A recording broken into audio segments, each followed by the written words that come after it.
चलिए सभी को गुड मॉर्निंग और आज मिलते हैं एक नए वीडियो के साथ, क्योंकि आज जो है आज रक्षाबंधन है और सभी को हार्दिक शुभकामना रक्षाबंधन की। सभी को रक्षाबंधन की हार्दिक शुभकामना। और आज जो है सो इंटरेस्टिंग क्लास है, क्योंकि आज है प्रकाश संश्लेषण। और आप लोगों को पता होना चाहिए कि प्रकाश संश्लेषण से ऑब्जेक्टिव भी प्रश्न पूछे जाते हैं और सब्जेक्टिव भी प्रश्न पूछे जाते हैं। तो आइए देखते हैं कि प्रकाश संश्लेषण के बारे में कुछ जानकारियों को प्राप्त करने का प्रयास करते हैं कि किस प्रकार है। तो चलिए ध्यान से देखने का प्रयास कीजिएगा और समझने का प्रयास कीजिए। सबसे पहले गणेश जी को सत सत नमन और माँ सरस्वती को भी सत सत नमन करते हैं।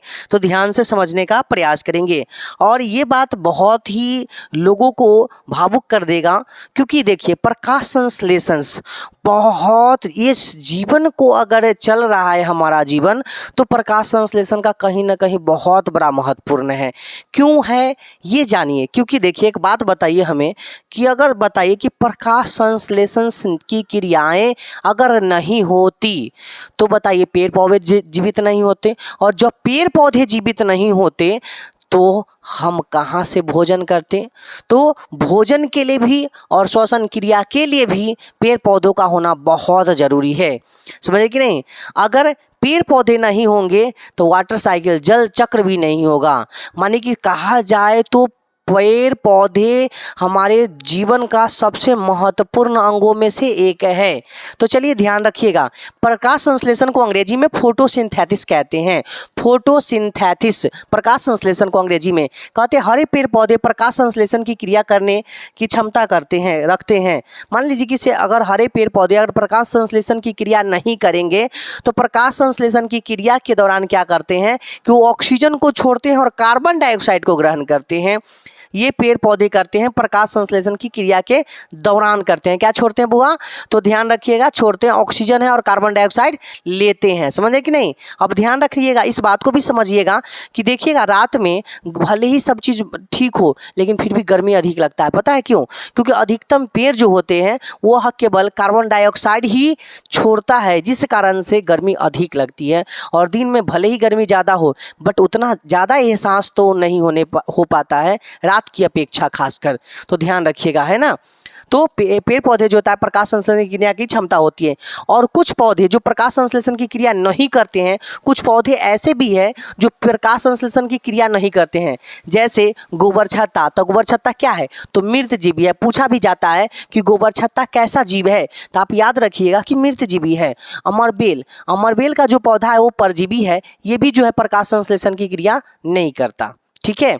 अब ध्यान रखिएगा कि प्रकाश संश्लेषण के लिए 4 कच्चे पदार्थों की जरूरत होती है। अगर कच्चे पदार्थ इसमें अगर नहीं होंगे तो पेड़ पौधे अपना भोजन तैयार नहीं कर पाएंगे, और जब वो भोजन ही नहीं तैयार कर पाएगा तो काम क्या करेगा। तो इसीलिए इसको कच्चे 4 पदार्थों की जरूरत होती है। और ये प्रश्न कई बार पूछा भी गया है। तो ध्यान रखिए, जैसे सूर्य का प्रकाश, पर्णहरित या क्लोरोफिल। पर्णहरित को ही अंग्रेजी में क्लोरोफिल कहते हैं और हिंदी में पर्णहरित कहते हैं। कार्बन डाइऑक्साइड होता है, H2O एवं खनिज लवण होता है। ये 4 चीज़ों की आवश्यकता होती है पेड़ पौधे को भोजन बनाने के लिए। इसी के कारण जो होता है पेड़ पौधे अपना भोजन तैयार करते हैं, है ना। और भोजन तैयार करके और एक आपसे पूछा जाए कि बताइए कि पेड़ पौधे अपना जो होता है श्वसन जो होता है कहाँ से करते हैं, तो पेड़ पौधे अपना जो श्वसन की क्रिया होता है रंध्रों के द्वारा करते हैं। आगे हम इस बारे में चर्चाएं करेंगे, ध्यान रखिएगा। क्लियर जी। चलिए आगे के ध्यान से समझने का प्रयास करते हैं और ये बातें जो है जो समझिएगा। प्रकाश संश्लेषण है क्या? सबसे बड़ी बात है प्रकाश संश्लेषण क्या है। तो जिस प्रक्रिया द्वारा पेड़ पौधे अपना भोजन जो होता है बनाते हैं या मूलभूत प्रक्रियाओं के कारण प्रकाश संश्लेषण की क्रिया करते हैं, नहीं करते। अगर मान लीजिए कि प्रकाश संश्लेषण की क्रिया अगर पेड़ पौधे ना करते तो क्या होता। तो प्रकाश संश्लेषण की क्रिया बहुत महत्वपूर्ण है और बहुत जरूरी है और करेंगे ही करेंगे।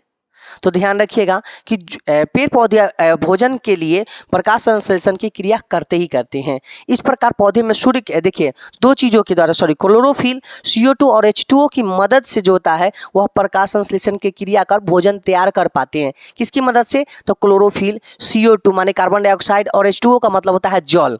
H2O का मतलब जल। इसकी तीनों की मदद से जो होता है वो भोजन तैयार कर पाते हैं, उनमें मदद मिलती है। जैसे मदद मिलेगा, अब मान लीजिए कि आपको अनाज ही ना हो तो खाना कैसे बनाकर खाओगे, बहुत ज़रूरी है। तो सबसे पहले तो अनाज की ज़रूरत होती है ना। तो चलिए अगली बातों को ध्यान से समझने का प्रयास करेंगे, ठीक है जी। अब समझ में आ गया होगा तो ध्यान रखिएगा। ये आप लोग देख रहे हो फोटोसिंथेसिस की क्रियाएं होती है, प्रकाश संश्लेषण की क्रिया। जब सूर्य का प्रकाश पत्तों पर पड़ता है, जब सूर्य का प्रकाश पत्तों पर जब पड़ता है तो वो ही पत्ता पर जो होता है वहाँ से ऑक्सीजन को ग्रहण प्रकाश संश्लेषण की क्रिया के द्वारा रंध्रों में जब क्लोरोफिल होता है तब जाकर वहाँ पर ही ऑक्सीजन का आदान प्रदान होता है। ऑक्सीजन लेते हैं, कार्बन डाइऑक्साइड को छोड़ा जाता है प्रकाश संश्लेषण की क्रिया के दौरान। इसमें देखिएगा नीचे, इसमें आप देखिएगा कि पत्तियों में कार्बन डाइऑक्साइड CO2 है ना, और तमाम सारी नीचे जल होती है, खनिज लवण होता है ना, और तमाम सारी चीज़ों के द्वारा जो होता है प्रकाश संश्लेषण की क्रिया होती है। प्रकाश संश्लेषण की क्रिया के दौरान जो होता है ऑक्सीजन निकलता है, कार्बन डाइऑक्साइड को ग्रहण किया जाता है, कार्बन डाइऑक्साइड को ग्रहण किया जाता है और ऑक्सीजन को छोड़ दिया जाता है। एरो का निशान देख रहे होंगे, ऑक्सीजन को छोड़ दिया जाता है, ठीक है, प्रकाश संश्लेषण की क्रिया के दौरान। यहाँ भी आप वही चीज़ देख रहे होंगे, ऑक्सीजन को छोड़ा जाता है जबकि कार्बन डाइऑक्साइड को ग्रहण किया जाता है। ये कब? तो प्रकाश संश्लेषण के दौरान। प्रकाश संश्लेषण जब होता है तब कार्बन डाइऑक्साइड को पत्ती जो होता है ग्रहण करता है जबकि ऑक्सीजन को जो होता है छोड़ देता है, ठीक है। और नीचे आप लोगों को पता है जल होता है, मिट्टी, खनिज लवण भी होते हैं नीचे, है ना। तो ध्यान रखिएगा। चलिए अगले बातों को ध्यान से समझने का प्रयास करेंगे। अब समझिएगा क्या, ये ध्यान दीजिए, इसमें कुछ महत्वपूर्ण बातें हैं। प्रकाश संश्लेषण की क्रिया में कुछ महत्वपूर्ण बातें भी होती है। एक बात और याद रखिएगा, आपसे कभी सवाल किया जाएगा कि बताइए कि प्रकाश संश्लेषण की क्रिया केवल पेड़ पौधे ही करते हैं? तो बिल्कुल नहीं बाबू, प्रकाश संश्लेषण की क्रिया जो होते हैं पेड़ पौधे के अलावा कुछ जीवाणु भी जो होते हैं वो भी आपको करते हैं प्रकाश संश्लेषण की क्रिया, है ना। ध्यान रखना इस बात को, समझिए कि नहीं। ध्यान देखिए, पहला पॉइंट है प्रकाश संश्लेषण एक प्रकाशीय रासायनिक अभिक्रिया है। प्रकाश संश्लेषण क्या है? प्रकाशीय रासायनिक अभिक्रिया है, प्रकाश के द्वारा ही सारा क्रिया को करता है पेड़ पौधे। अगला है प्रकाश संश्लेषण के दौरान बना भोजन ग्लूकोज के रूप में रहता है। ग्लूकोज माने ऊर्जा, ग्लूकोज के रूप में क्या रहता है? संचित रहता है, जमा रहता है। संचित माने जमा रहता है। प्रकाश संश्लेषण के दौरान बना भोजन ग्लूकोज के रूप में ऑक्सीजन बनाता है। जब वो जमा हो जाता है तब जाकर वो ऑक्सीजन का निर्माण करता है और तब जाकर ऑक्सीजन को छोड़ता है। कौन था बताइए? कौन कौन? तो पेड़ पौधे, ठीक है। और प्रकाश संश्लेषण के लिए केवल तीन रंगों की जरूरत होती है। किसको? तो पेड़ पौधे को। उसमें सबसे इंपॉर्टेंट चीज है लाल, नीला और बैगनी। ये तीन कलर, लाल, बैगनी और नीला, ये तीनों के कारण प्रकाश संश्लेषण की क्रिया हो पाती है, यही तीन। जबकि इंद्रधनुष में 7 रंग होते हैं और 7 में केवल कितने रंगों की जरूरत होती है? तो केवल 3 रंगों की जरूरत होती है, लाल, नीला और बैगनी। 3 रंग की जरूरत होती है, 7 में 4 की जरूरत बिल्कुल नहीं होती है। प्रकाश संश्लेषण की क्रिया के द्वारा ही वायुमंडल में ऑक्सीजन का संतुलन बना रहता है। अगर प्रकाश संश्लेषण की क्रिया नहीं होगा तो ऑक्सीजन का संतुलन बना रहेगा? बताइए, खाली कार्बन डाइऑक्साइड। और आप लोगों को पता है कि ऑक्सीजन ठंडा होता है जबकि कार्बन डाइऑक्साइड गर्म होता है। अब जब गर्म चीज पूरे वायुमंडल में फैलेगा तो गर्म चीज जब फैल जाएगा तो क्या होगा बताइए? अभी ऐसे ही ज़्यादा गर्मी लग रही है और ज़्यादा गर्मी हो जाएगा, लोग त्राही त्राही हो जाएंगे, मर जाएंगे ऐसे ही त्राही त्राही करके। जिस कारण से याद रखिए कि अगर ऑक्सीजन का कोई संतुलन बनाए रखता है तो वो प्रकाश संश्लेषण की क्रिया ही। क्योंकि अगर बताइए कार्बन डाइऑक्साइड हम लोग छोड़ते ही हैं, लेकिन पेड़ पौधे क्या करते हैं? फटाफट ग्रहण। तब ना जब प्रकाश संश्लेषण की क्रिया होता है ग्रहण करते जाते हैं और जब ग्रहण कर लेते हैं तो खाली ऑक्सीजन ही होता है वायुमंडल में, जिस कारण से इसका संतुलन बना रहता है। और वही संतुलन अगर इतना ही गर्मी रात में होना तो आदमी को अलबला जाएगा, एकदम बिल्कुल अलबला जाएगा बाबू। क्योंकि उस समय में केवल कार्बन डाइऑक्साइड, अधिक पौधे जो होते हैं पेड़ पौधे वो केवल क्या छोड़ते हैं? कार्बन डाइऑक्साइड को, ठीक है। और कही भी जाती है कि पेड़ पौधे के नज़दीक में रात में नहीं सोनी चाहिए क्योंकि वहाँ पर गर्मी महसूस होगा, क्योंकि वो कार्बन डाइऑक्साइड छोड़ते हैं। तो रात में पेड़ पौधे के नज़दीक में ना सोएं, ध्यान रखिएगा, है ना। आप ध्यान दीजिए, अगला है, कहता है कि प्रकाश संश्लेषण की क्रिया यूग्लिना जीवाणु में भी होता है। यही एक जीवाणु है जिसमें प्रकाश संश्लेषण की क्रिया भी होता है। यह पहली बात है, प्रकाश संश्लेषण की क्रिया भी करता है और यह परपोषी भी है, माने कुछ खाता भी है, कीड़े मकोड़ों को खाता भी है। कौन? आपसे पूछा कि बताइए कौन ऐसा जीवाणु है जो प्रकाश संश्लेषण की क्रिया करता है? तो याद रखिए यूग्लिना। कौन है? यूग्लिना, याद रखना यूग्लिना। क्लियर हो जी? यूग्लिना याद रखिएगा, ध्यान से आप लोग समझिएगा बात को। अगला चलिएगा, ध्यान से समझिएगा। आप लोगों को बताया कि यूग्लिना प्रकाश संश्लेषण की क्रिया भी करता है और दूसरे पर निर्भर भी रहता है, माने परपोषी भी है और यह स्वपोषी भी है और परपोषी भी है, दोनों है। कौन? यूग्लिना। क्योंकि एक जीवाणु होने के बावजूद भी प्रकाश संश्लेषण की क्रिया करता है और कीड़े मकोड़ों को भी खाता है। प्रकाश संश्लेषण की प्रक्रिया जो था आदि से अंत तक चलती है, माने शुरू से लेकर लास्ट तक चलते रहता है, हमेशा याद रखिएगा। और कहाँ पर? तो क्लोरोप्लास्ट में ही होता है। कहाँ पर? ये क्लोरोप्लास्ट में ही होता है। कहाँ से? आदि से लेकर अंत तक, माने शुरू से लेकर अंत तक कहाँ होता है? तो क्लोरोप्लास्ट में ही होता है। पत्तियों को प्रकाश संश्लेषी अंग एवं हरित लवक को प्रकाश संश्लेषी अंग कहा जाता है। किसको? तो पत्तियों को प्रकाश संश्लेषी अंग। प्रकाश संश्लेषी अंग इसीलिए कहा जाता है पत्तियों को कि अगर पत्ती न होता और पत्ती में क्लोरोफिल नहीं होता तो कोई भी क्रिया नहीं होती। आप देखिएगा, जब पत्ती का रंग पीला हो जाता है, जैसे कोई पत्ता हरा है और वो पत्ता का रंग पीला हो गया, इसका मतलब है क्या? उसमें से क्लोरोफिल खत्म हो गया, वो अब झड़ जाएगा कुछ समय के बाद। आप आसपास में देखना कि जो भी हरे पेड़ पौधे में और हरी पत्तियों में जो है कुछ पीले पत्ते होते हैं, तो कुछ समय के बाद जो होता है वह पत्तियाँ झड़ जाता है। बिल्कुल जी हाँ। प्रकाश संश्लेषण की क्रिया के दौरान ऑक्सीजन मुक्त होता है, माने ऑक्सीजन निकलता है। प्रकाश संश्लेषण की क्रिया जब होता है तो ऑक्सीजन निकलता है और कार्बन डाइऑक्साइड को पेड़ पौधे ग्रहण करते हैं। पत्ती को किचन हाउस भी कहा जाता है। पत्ती को क्या कहा जाता है जी? किचन हाउस भी कहा जाता है पत्ती को, याद रखिएगा।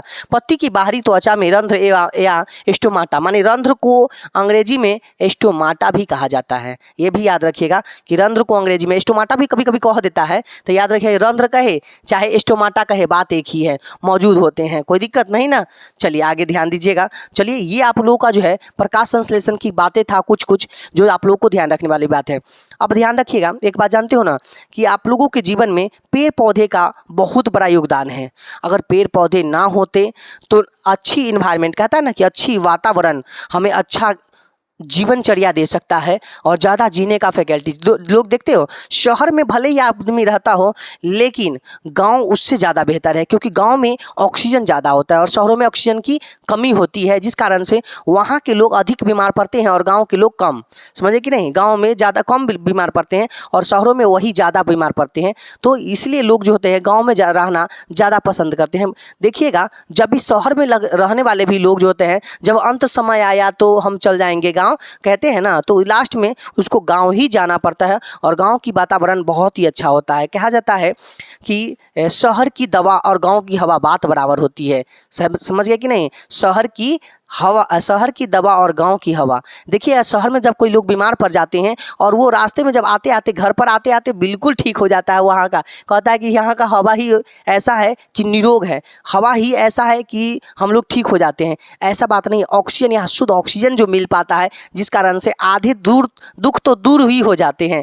इसलिए ध्यान रखिएगा, अपने आसपास में पेड़ पौधों को जरूर लगाएं। अगर जीवन को खुशमाए चाहते हैं तो जितना हो सके पेड़ पौधे लगाएं। अगर देखिए गर्मी अधिक पड़ रहा है तो पेड़ पौधे की कटाई होने का बहुत बड़ा इसका रीजन भी है कि पेड़ पौधे की कटाई। पेड़ पौधे अगर ज़्यादा होंगे तो गर्मियाँ कम पड़ेगी। गर्मी कम पड़ने का भी रीजन होगा कि पेड़ पौधे अधिक होंगे तो सबसे ज़्यादा कि आप लोगों को लगता है कि वाष्पीकरण ज़्यादा होगा, और वाष्पीकरण जब ज़्यादा होगा तो बादल का रूप धारण करेगा और बादल का रूप धारण करेगा तो वर्षा होगा, और जब वर्षा होगा तो ऑटोमेटिकली जो है वह गर्मी कम होगा। समझे कि नहीं? तो उसके लिए हमें सबसे पहले पेड़ पौधे की ज़रूरत पड़ेगा, तो पेड़ पौधे लगाना बहुत ज़रूरी है। समझे कि नहीं? आसपास में शुद्ध ऑक्सीजन को भी ग्रहण करना ज़रूरी है। भले ही आप कितने आलीशान महल में रहते हो लेकिन ऑक्सीजन की ज़रूरत महलों वालों को भी पड़ता है और झोपड़ी वालों को भी। समझे कि नहीं? इसमें ज़रूरत नहीं है कि नहीं केवल जो है ऑक्सीजन की ज़रूरत जो है केवल झोपड़ी वालों को है। नहीं बाबू, सभी को है, हमको है, आपको है, सभी पूरी दुनिया को है ऑक्सीजन की ज़रूरत।